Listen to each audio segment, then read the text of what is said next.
الرحمن الرحیم الحمد للہ رب العالمین والصلاة والسلام علی اشرف الانبیاء والمرسلین وآلہ الطیبین الطاہرین المعصومین الذین اذہب اللہ عنہم الرجس وطہرہم تطہیرا.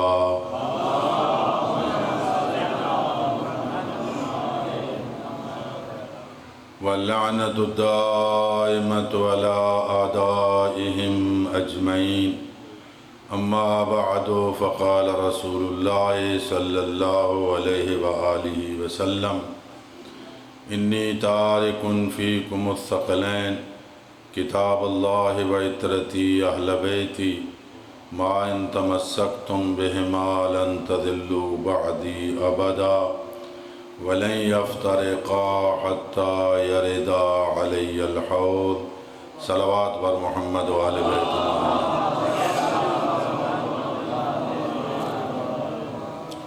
ایام عزا یکم محرم الحرام سے ان کا آغاز ہوتا ہے اور 8 ربیع الاول تک ایام عزا میں مومنین کرام اپنے ہاں اپنے قریبی عزا خانوں میں مجالس و جلوس میں شرکت کرتے ہیں. کربلا کا یہ عظیم واقعہ جس میں آپ 1 مہینہ 10 دن سید الشہداء کی یاد کو مناتے ہیں، یہ کوئی اتفاقی حادثہ نہیں ہے کہ اتفاقاً ہو گیا ہو،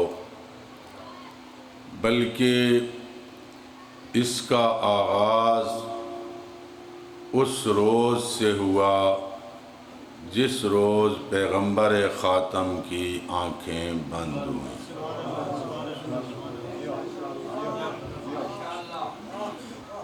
نبی اکرم کی آنکھیں بند ہوئیں، امت کی آنکھیں کھل گئیں.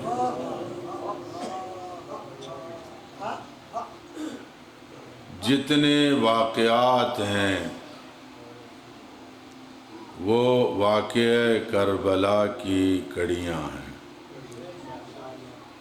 وہ احراق باب فاطمہ ہو، امیر المومنین کی شہادت ہو، امام حسن مجتبیٰ کا جنازہ تیروں کے ذریعہ واپس بھیجا گیا ہو، یہ ساری کڑیاں ہیں اس واقعے کی. اور اس کا اہم سبب امت کا پیغمبر کی وصیتوں کو بھلا دینا. پیغمبر خاتم نے اپنی اولاد کے بارے میں بلکہ امت کی ہدایت کے بارے میں جو وصیتیں فرمائی تھیں ان وصیتوں کو بھلا دیا گیا. ان وصیتوں میں ایک وصیت جس کا میں نے ذکر کیا ہے اور اس مختصر وقت کے اندر اسی کی وضاحت کروں گا. اگر امت پیغمبر اکرم کے سارے فرامین کو بھلا دیتی اور فقط حدیث ثقلین کو یاد رکھتی تو واقع کربلا ہوتا ہی نہیں. پیغمبر خاتم نے بڑے واضح لفظوں میں فرمایا، اے میرے ماننے والو، اے میرا کلمہ پڑھنے والو، میں جا رہا ہوں لیکن تمہیں بغیر ہادی راہبر رہنما کے چھوڑے نہیں جا رہا. انی تارکن فیکم الثقلین، میں تمہارے درمیان دو بڑی بھاری اور وزنی چیزیں چھوڑ کے جا رہا ہوں۔ اس حدیث کو 150 کے قریب علماء، صحابہ کرام، محدثین نے روایت کیا ہے، اور یہ حدیث متواتر کا درجہ رکھتی ہے۔ فرمایا انی تارکن فیکم، میں تم میں چھوڑے جا رہا ہوں۔ اس تم سے کون مراد ہے؟ حضور فرماتے ہیں میں تم میں دو چیزیں چھوڑے جا رہا ہوں۔ ظاہر ہے حضور کی زندگی میں جو لوگ سامنے بیٹھتے تھے وہ کون لوگ تھے؟ صحابہ کرام تھے نا۔ فرماتے ہیں اے میرے صحابہ کرام، میں تم میں دو چیزیں چھوڑ کے جا رہا ہوں جو بڑی بھاری اور وزنی ہیں۔ ایک اللہ کی کتاب چھوڑ کے جا رہا ہوں، دوسرا اپنے وہ اہل بیت چھوڑ کے جا رہا ہوں جو میری اطرت ہے۔ فقط یوں نہیں فرمایا کہ ایک اللہ کی کتاب اور دوسرا اپنے اہل بیت۔ حضور جانتے تھے کہ میرے بعد میرے فرامین کے اندر کس طرح تبدیلیاں کی جائیں گی، لوگ ان کے اندر کس طرح تحریفات کریں گے۔ ہر جگہ پہ کوشش کی کہ الفاظ اتنے واضح ہوں تاکہ کوئی شخص اس کو اپنا معنی اور رنگ نہ دے سکے۔ فرمایا دو بڑی بھاری اور وزنی چیزیں چھوڑ کے جا رہا ہوں، ایک اللہ کی کتاب، دوسرا اطرتی اہل بیتی، میرے وہ اہل بیت جو میری اطرت ہیں۔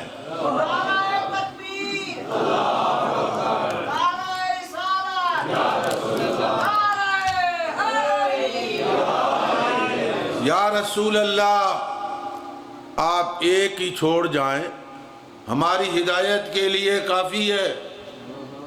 قرآن چھوڑ جائیں یا اہل بیت چھوڑ جائیں، ہم ان سے تمسک کریں گے، ان سے ہدایت لیتے رہیں گے۔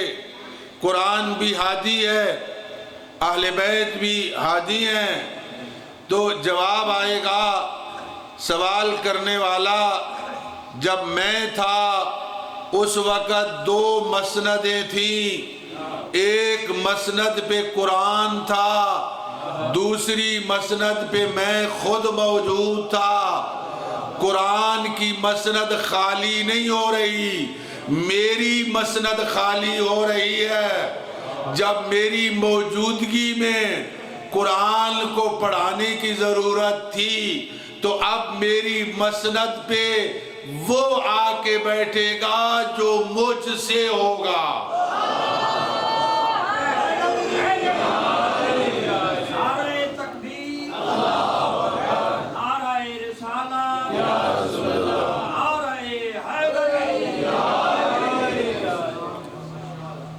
وہ ہر کوئی اس مسند پہ نہیں بیٹھے گا۔ قرآن میں خود اپنی موجودگی میں پڑھاتا تھا، اب میں جا رہا ہوں، اب اس کتاب کی تفسیر پڑھانے کی، اس کی وضاحت کی، اس کے احکامات بیان کرنے کی ضرورت ہے۔ جب میں تھا میں خود پڑھا رہا تھا، اب میں جا رہا ہوں، اب وہ ہوگا جو وہاں سے پڑھ کے آیا ہو جہاں سے میں پڑھ کے آیا ہوں۔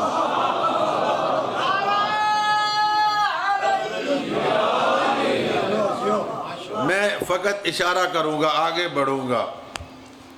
مولا امیر کی ولادت با سعادت ہوئی خانہ کعبہ میں، 3 روز اندر رہے، خانہ کعبہ کے اندر پیغمبر خاتم تیسرے روز تشریف لائے، امیر المومنین کو اپنے ہاتھوں پہ لیا۔ مجھے بتاؤ اس وقت قرآن نازل ہو چکا تھا جب امیر المومنین کی ولادت ہوئی؟ عمر 13 سال تھی، پہلی آیت نازل ہوئی۔ امیر المومنین کی ولادت باسعادت کے 13 سال بعد پہلی آیت قرآن کی نازل ہوئی۔ ادھر پیغمبر نے علی کو اپنے ہاتھوں پہ اٹھایا، ادھر علی نے سورہ مومنون کی تلاوت شروع کر دی۔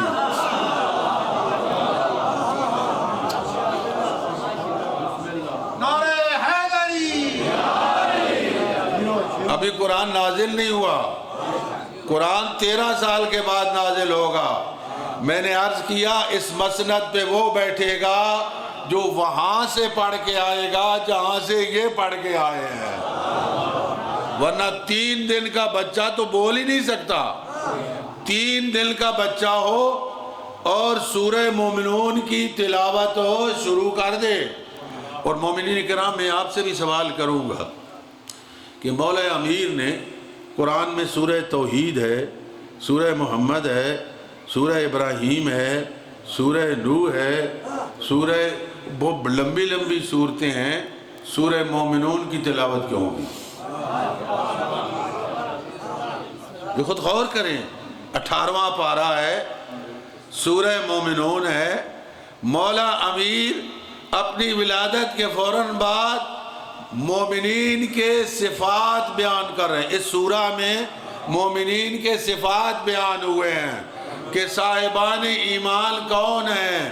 گویا یہ پیغام دینا چاہتے ہیں، اے میرے ماننے والوں، اے میرے عقیدت مندوں، اے اپنے آپ کو مومن کہنے والوں، اے مجھے اپنا امیر ماننے والوں، ذرا قرآن کا مطالعہ کر کے دیکھ لینا، میں ان کا امیر ہوں گا جن میں یہ صفات پائے جائیں گے۔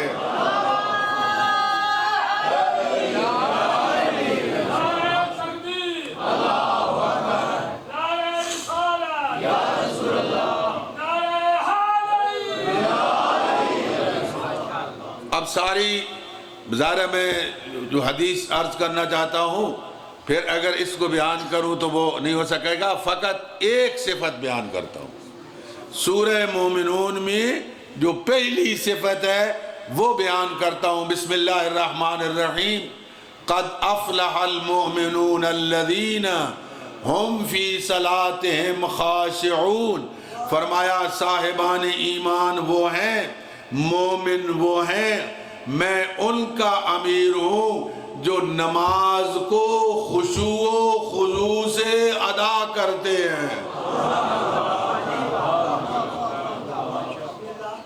جلدی جلدی نہیں، بے توجہی سے نہیں، نماز کو بڑی توجہ کے ساتھ خشوع و خضوع سے ادا کرتے ہیں۔ اب مومنین کرام ایک جملہ آپ سے عرض کرتا ہوں، قرآن نے کہا مومن وہ ہیں جو نماز کو خشوع و خضوع سے ادا کرتے ہیں، اور امیر المومنین جن کے امیر ہیں وہ صاحبان ایمان ہیں جو نماز کو خشوع و خضوع سے ادا کرتے ہیں۔ اچھا ایک اور روایت بھی عرض کر دیتا ہوں، قائد الغر المحجلین، مولا کا لقب ہے نا، اس کا معنی کیا ہے؟ کبھی پوچھا ہے کہ علماء کرام سے؟ قائد الغر المحجلین کہتے ہیں قیامت کے دن جو صاحبان ایمان ہوں گے ان کے 7 اعضاء سے نور نکلے گا، پیشانی سے، ہاتھوں کی ہتھیلیوں سے، 2 گھٹنوں سے، 2 انگوٹھوں سے، یہ 7 اعضاء سجدہ ہیں۔ جب وہ قبر سے اٹھیں گے تو 7 اعضاء سے نور نمودار ہوگا۔ علی ان کے قائد ہیں جن کے 7 اعضاء سے نور نمودار ہوگا۔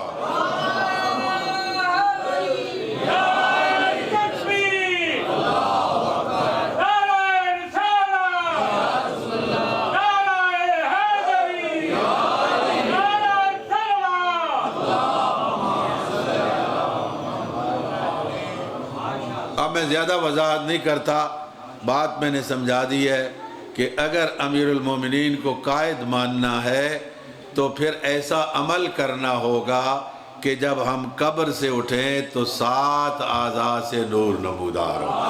صلوات بر محمد والے بیت امام۔ فرمایا جب میں تھا اس وقت بھی 2 تھے، میں جا رہا ہوں، میرے بعد بھی نصاب تعلیم قرآن ہے، معلم و استاد اہل بیت ہیں۔ جہاں اللہ کے قانون کو پڑھنا ہو قرآن کو پڑھ لینا، جہاں سے سمجھ نہ آئے دائیں بائیں نہ جانا، میرے اہل بیت کی طرف رجوع کرنا، اس لیے کہ اہل البیت ادرا بما فی البیت، گھر والے بہتر جانتے ہیں گھر میں کیا ہے۔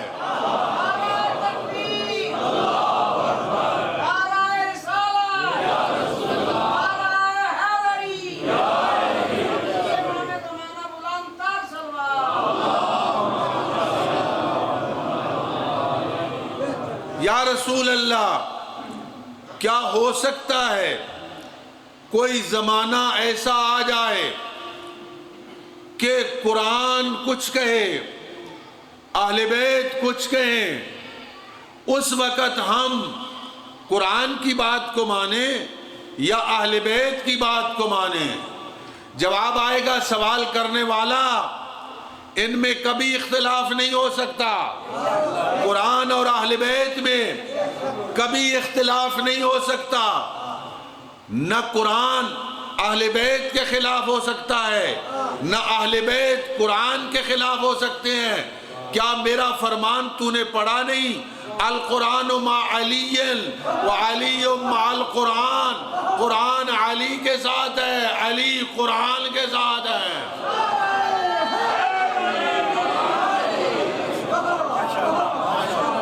ان میں کبھی اختلاف نہیں ہوگا، یہ اکٹھے رہیں گے۔ ایک حافظ قرآن جس کے سینے میں 30 پارے قرآن کے ہیں، وہ کہہ سکتا ہے قرآن میرے ساتھ ہر وقت، میں قرآن کے ساتھ، میں جہاں جاتا ہوں قرآن میرے ساتھ ہے، میں قرآن کے ساتھ ہوں۔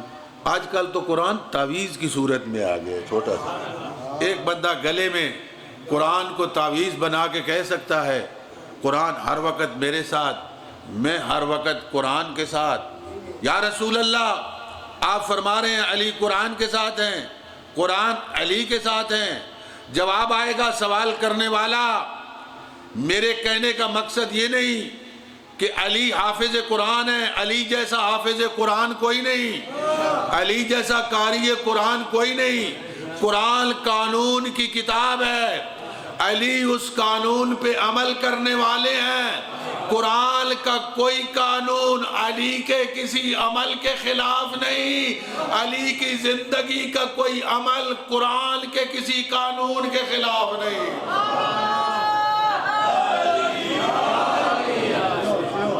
قرآن علی کے ساتھ، علی قرآن کے ساتھ کا مطلب یہ ہے کہ قرآن ایک قانون کی کتاب ہے۔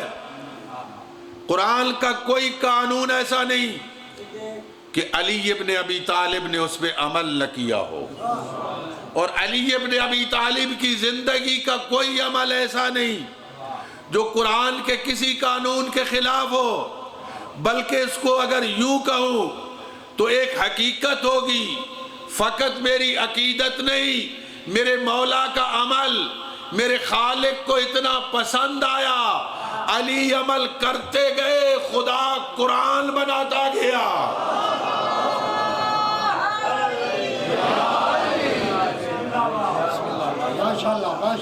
آپ مجھے بتائیں کہ رکوع میں علی ابن ابی طالب نے زکوٰۃ پہلے دی یا آیت پہلے نازل ہوئی؟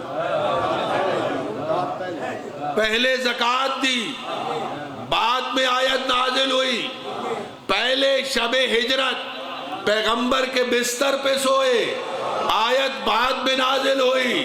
پہلے چادر تطہیر میں سوئے، بعد میں آیت تطہیر نازل ہوئی۔ پہلے جم کے لڑے، بعد میں آیت نازل ہوئی، پہلے پیغمبر سے تنہائی میں ملاقات کی، آیت بعد میں نازل ہوئی، پہلے 3 روزے رکھے، افطار کرتے رہے، کھانا سائلوں کو دیتے رہے، سورہ دہر بعد میں نازل ہوئی۔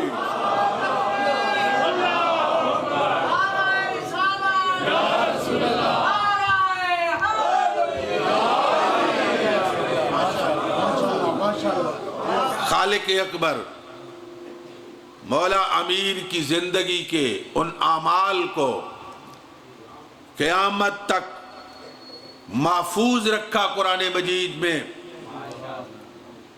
یاد رکھو، ساری دنیا کی کتابیں ایک طرف ہو جائیں، قرآن ایک طرف ہو جائے، ساری دنیا کی کتابوں کو پشت کر لینا، قرآن کو پشت نہ کرنا، ساری دنیا کی کتابوں کو رد کر دینا، قرآن کو رد نہ کرنا۔ فرمایا ساری دنیا ایک طرف ہو جائے، میرے اہل بیت ایک طرف ہو جائیں، ساری دنیا کو رد کر دینا، اہل بیت کو رد نہ کرنا۔ کہاں فرمایا؟ فرمایا عمار یاسر، میرے بعد ضلالت و گمراہی کی آندھیاں چلیں گی۔ صلوات بر محمد و آل بیت۔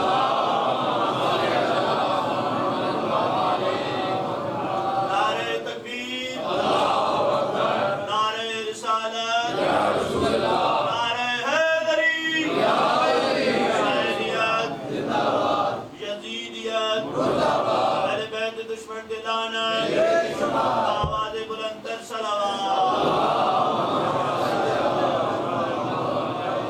لوگ مختلف راستوں پہ چلیں گے، کوئی کسی راستے پہ چلے گا، کوئی کسی راستے پہ چلے گا۔ عمار یاد رکھنا، اگر دنیا، ساری دنیا ایک راستے پہ ہو، تنہا میرا بھائی علی ابن ابی طالب ایک راستے پہ ہو، ساری دنیا ایک راستے پہ، میرا بھائی علی ایک راستے پہ، ساری دنیا کو چھوڑ دینا، علی ابن ابی طالب کو نہ چھوڑنا۔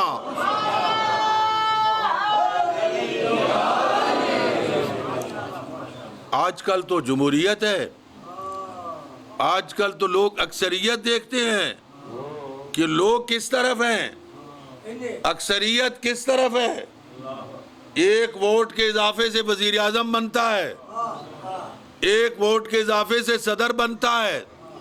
آپ فرماتے ہیں ساری دنیا ایک طرف ہو جائے، علی ابن ابی طالب ایک طرف ہو جائے، عمار ساری دنیا کو چھوڑ دینا، علی ابن ابی طالب کو نہ چھوڑنا۔ فرمایا اس لیے علی کو نہ چھوڑنا، یاد رکھو میرے نزدیک معیار حق، معیار صداقت، معیار حقانیت اقلیت یا اکثریت نہیں، اس لیے علی کو نہ چھوڑنا۔ الحق مع علی و علی مع الحق، حق علی کے ساتھ ہے، علی حق کے ساتھ ہے۔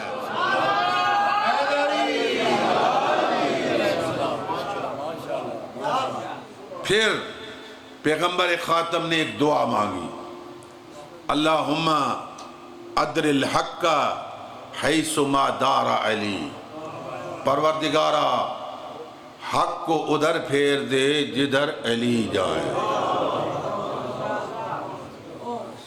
حق کو ادھر پھیر دے جدھر علی جائے۔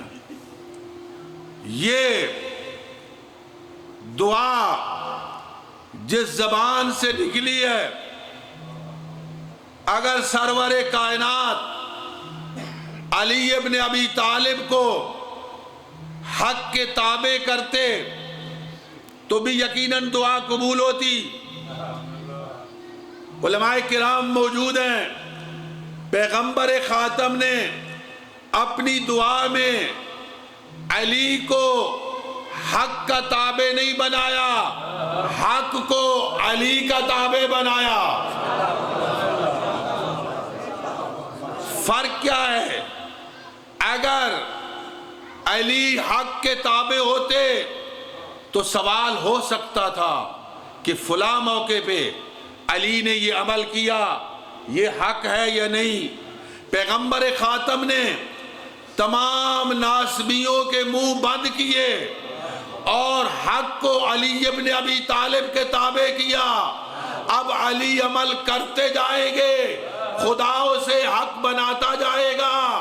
اب اگر علی میدان میں آ کے تلوار نکالتے ہیں تو وہ حق ہوگا، اگر تلوار کو نیام میں ڈال کے خاموش بیٹھ جاتے ہیں تو وہ بھی حق ہوگا، اور پھر تلوار نکالتے ہیں تو وہ حق ہوگا۔ اس لیے پیغمبر کی دعا سے علی عمل کرتے جائیں گے، خدا اسے حق بناتا جائے گا۔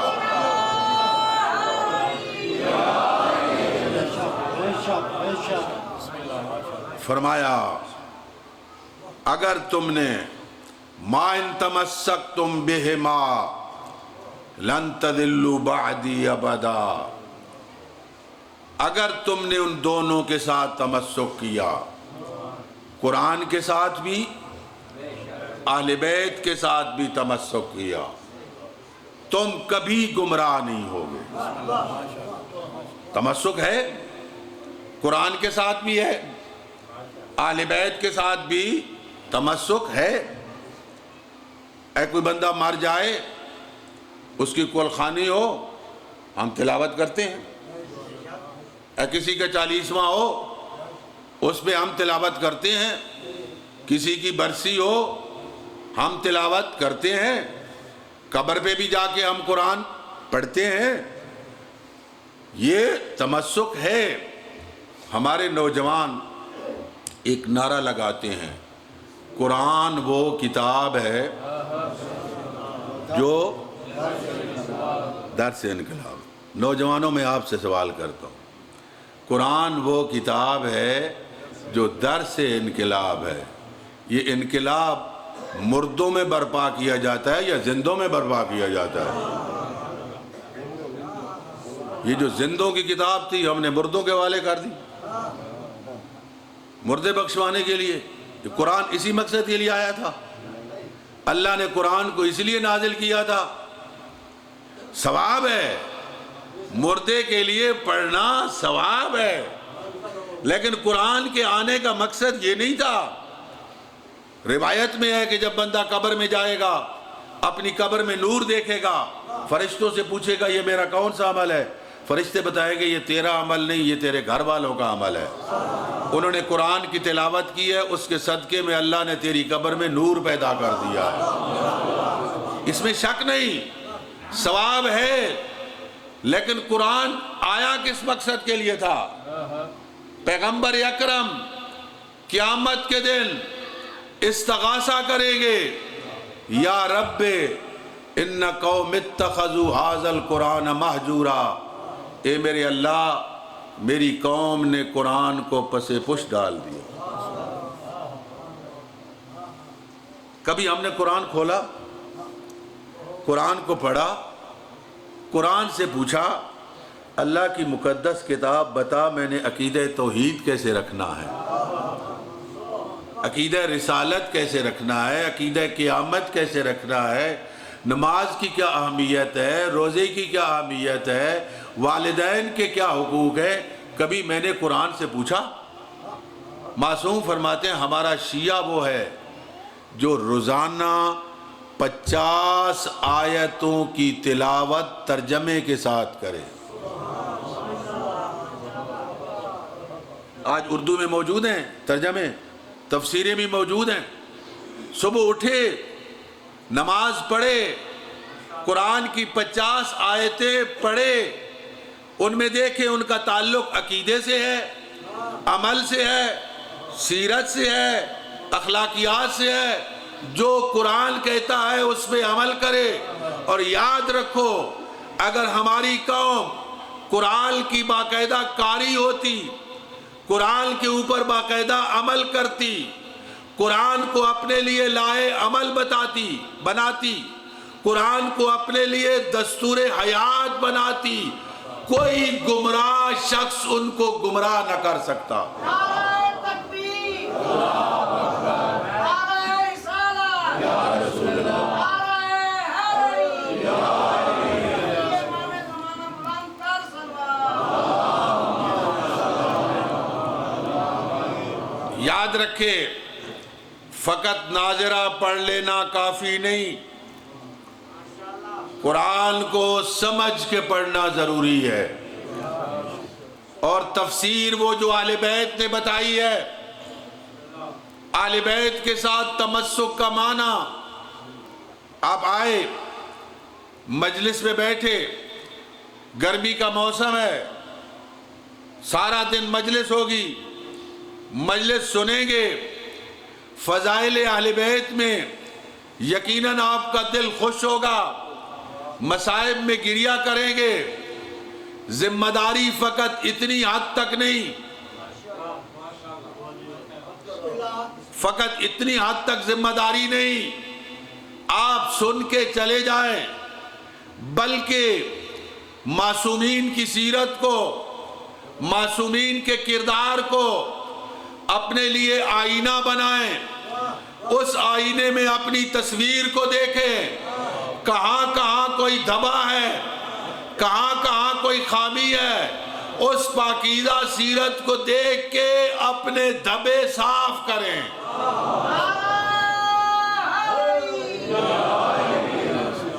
مولا حسین تیری مجلس میں آئے تھے، فلاں خامی، فلاں خامی، فلاں خامی، مولا حسین غفلت کی وجہ سے، جہالت کی وجہ سے غلطیاں کر بیٹھے، تیرا واسطہ دیتے ہیں رب کریم کے دربار میں، پروردگارا تجھے شہید کربلا کا واسطہ میرے گناہوں کو معاف فرما، جو غلطیاں کر چکا، آئندہ عہد کرتا ہوں حقیقی معنوں میں حسینی بنوں گا،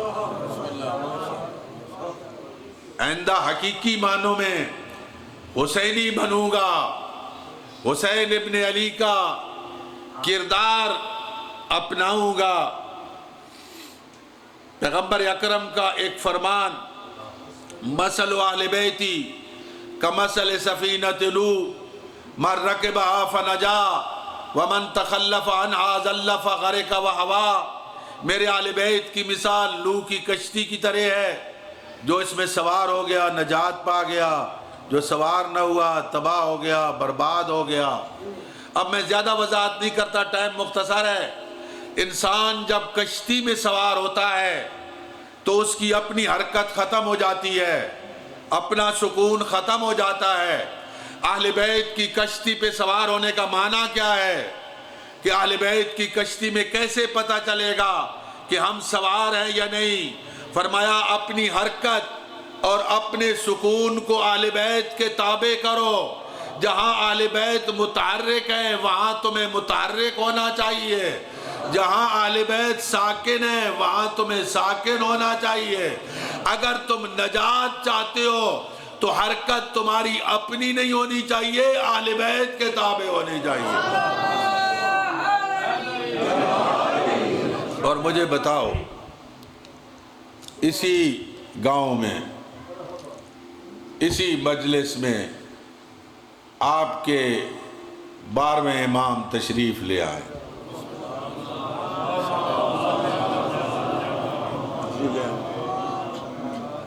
سوا 12 بجے اذان ہونی ہے، اگرچہ زوال کا ٹائم تو گزر گیا ہے، لیکن بہرحال یہاں کے رواج کے مطابق سوا ایک بجے اذان ہونی ہے۔ تو امام علیہ السلام اگر تشریف فرما ہوتے، اذان کے ٹائم پہ کہاں جاتے؟ لنگر پہ؟ ہاں جی، امام کہاں جاتے؟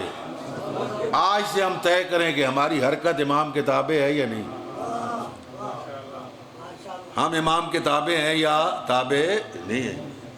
اگر اذان ہوتی تو امام مسجد میں جاتے نا، شیعہ تیرے میرے لیے نماز آسان ہے، حسین نے کربلا میں مشکل وقت میں نماز پڑھی۔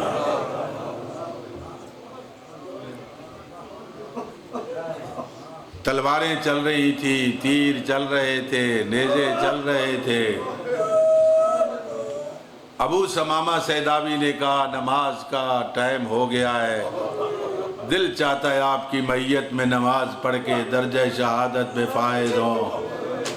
شیعہ، ابو ثمامہ سیداوی کو تیرے مولا نے دعا دی ہے، ابو ثمامہ جعلک اللہ من الذاکرین المصلین، اللہ تجھے ذکر کرنے والوں میں سے اٹھائے، تو نے نماز کو بڑے مشکل وقت میں یاد کیا۔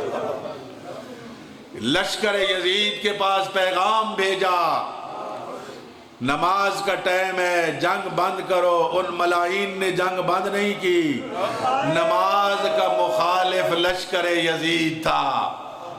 مظلوم کربلا نے اپنے پورے لشکر کو جماعت کے ساتھ نماز پڑھائی ہے۔ کربلا کے میدان میں بانی کربلا نے عاشور کے روز اپنے پورے لشکر کو کربلا میں جماعت کے ساتھ نماز پڑھائی ہے۔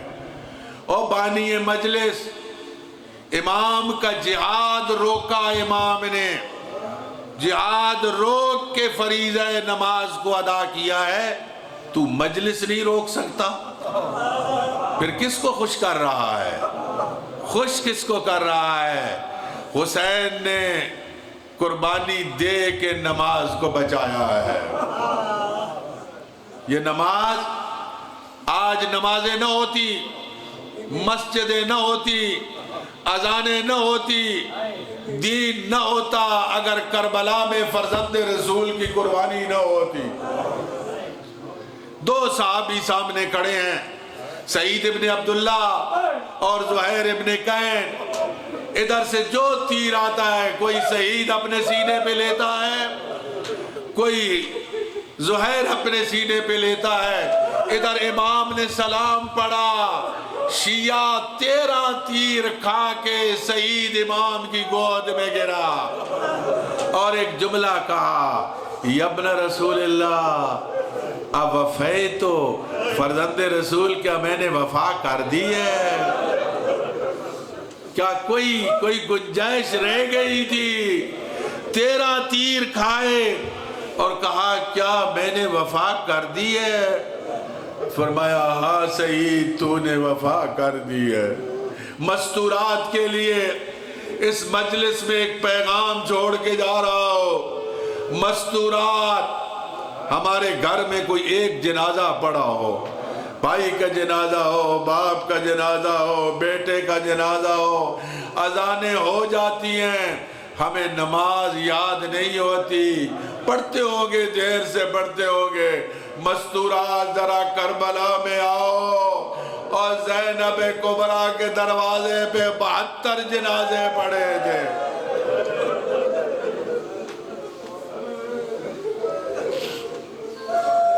72 جنازے پڑے تھے۔